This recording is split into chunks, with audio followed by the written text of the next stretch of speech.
They both said that they would end abstinence funding. I don't know what Hillary would have done, but I predicted at the time that both of them were lying, and they were. Now, the good news is that Obama has cut way back on abstinence funding. The bad news is that this year, $50 million is going to be spent on telling high school kids not to do it, and that if they do it, it'll kill them. So, virginity pledges is another thing that's very big in high school and college, by the way.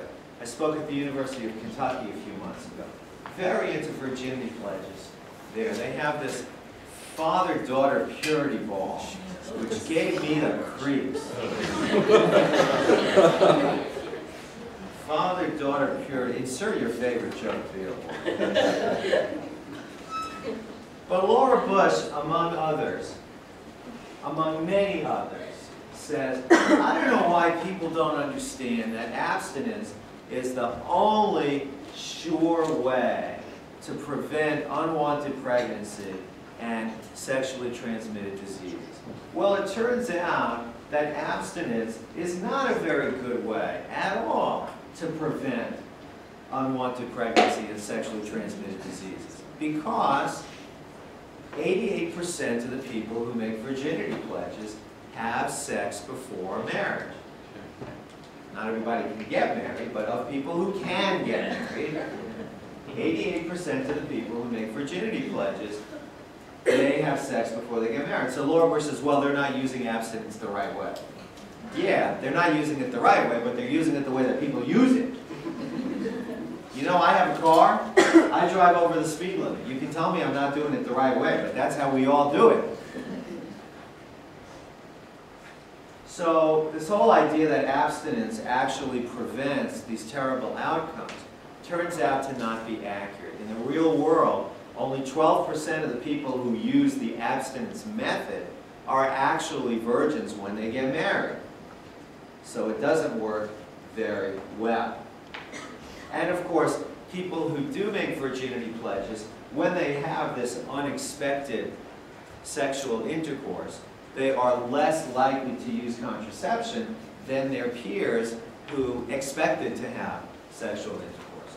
Still, all American young people use contraception the first time they have intercourse, way less than their peers in Western Europe.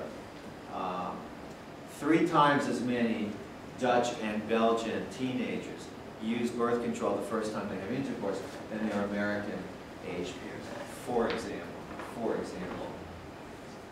Oh, that's Northern Kentucky University, not to be confused with Kentucky University. So let me talk briefly about the sexual disaster industry. Yes, I coined that term, quite proud of it.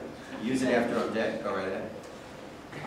The sexual disaster industry is my expression for this sort of cultural phenomenon. I don't think there's a conspiracy. I'm not a complete screwball. But there are these various institutions in American culture who are committed to scaring the hell out of people about sex, who are committed to spreading the idea that America is a place of wanton sexual violence, and, by the way, that the violence is getting worse, which, by the way, it isn't. So the sexual disaster industry includes the federal government, state governments, county governments, city governments, as well as anti-pornography groups and anti-sex crime groups and conservative religious institutions, a lot of the addiction profession, even, I'm ashamed to say, a lot of psychotherapists are involved in this. Certainly, those heart-stopping crime shows at 10 p.m., Law and Order. I mean, according to shows like CSI and Law and Order, there's a prostitute who's getting murdered every few minutes in the United States. And she's usually getting murdered by some sadistic sex monster. And I'm happy to tell you it's just not true. Maybe it's true here in Syracuse, but in the rest of the U.S., it's just not true. The violence against sex workers is serious. Violence against sex workers, of course, is serious. Violence against anybody is serious.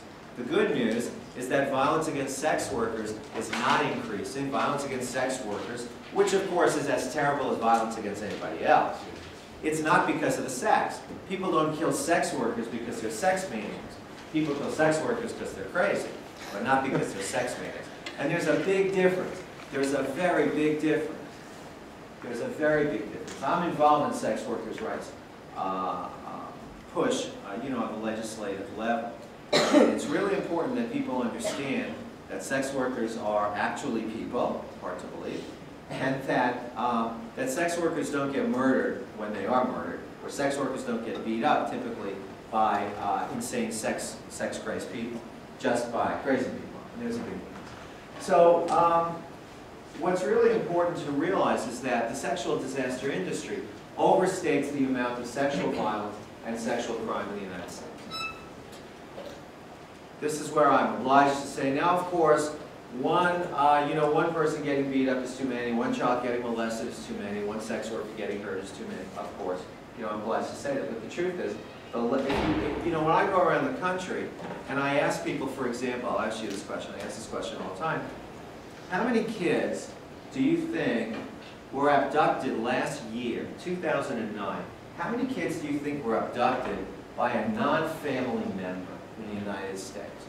And I ask this question wherever I go, and people say, how many kids are abducted in the United States by a non-family member last year? People say 200,000, people say 166,000, people say 80 gazillion, people say, oh, it must be like 66,000. Well, according to the FBI, it's less than 5,000 children. Now, you know, if it's even one, it's too many. But it's less than 5,000 children. Most children who go missing, they're either running away from home or they've been taken during a custody suit where mom and dad, or dad and dad for that matter, you know, are battling it out about who's going to get little Jimmy. And one of them takes little Jimmy and disappears.